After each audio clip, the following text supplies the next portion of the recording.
ఇంకొక మాట ఖచ్చితంగా మనందరం గుర్తు తెచ్చుకోవాలి. తెలంగాణ అభివృద్ధిలో బలైపోయినటువంటి భూ నిర్వాసితులు ఎవరైతే ఇండ్లు కోల్పోయినారో, ఎవరైతే భూములు కోల్పోయినారో వాళ్ళ గురించి ఎవ్వరు మాట్లాడతలేరు. ఇప్పటికే 60,000 పైచిలకు మంది ఉన్నారు. కోల్పోయినటువంటి వాళ్ళు కంటిన్యూస్గా ఏదో ఒక చోట లిటిగేషన్ అయ్యి తప్ప వాళ్ళకి ఎవరికి కూడా ప్రశాంతంగా చెక్ వచ్చింది లేదు, ఇంకొక రకంగా రిలీఫ్ వచ్చింది లేదు.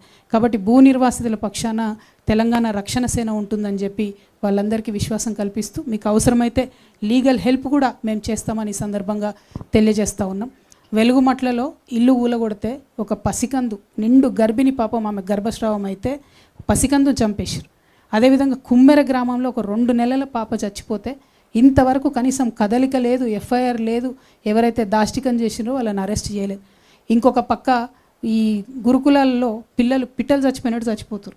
విద్యాశాఖ మంత్రి ముఖ్యమంత్రి గారే, కానీ రివ్యూ చేయరు, మాట్లాడరు, ఆ తల్లిదండ్రులకు రిలీఫ్ ఇయ్యరు, ఏమి కూడా చెప్పరు. ఇంకొక మాట, ఎక్కడైతే గురుకులాలలో ఆడపిల్లలు ఉన్నారో, 10th క్లాస్ పిల్లలు ఉన్నారో అనేక చోట్ల సెక్యూరిటీ ఇష్యూస్ ఉన్నాయి. ఎక్కడ కూడా కనీసం వాచ్మెన్ కూడా లేని పరిస్థితి, వాళ్ళు ఇబ్బంది పడుతున్న పరిస్థితి, ఎక్కడ కూడా కనీసం ఒక కౌన్సిలర్ లేనటువంటి పరిస్థితి. అయినా కూడా ముఖ్యమంత్రి గారికి రివ్యూ చేసే తీరిక కూడా లేదు. మేము ఆ పేరెంట్స్ గ్రూప్స్ అన్నిటితో కూడా మాట్లాడుతూ ఉన్నాం. గురుకులాల్లో ఉన్నటువంటి పేరెంట్స్ వాళ్ళు చెప్పే కష్టాలు వింటుంటైతే ఎందుకు వేసినాం రా నాయనా ఈ స్కూళ్ళల్లో అనే పరిస్థితి ఉంది.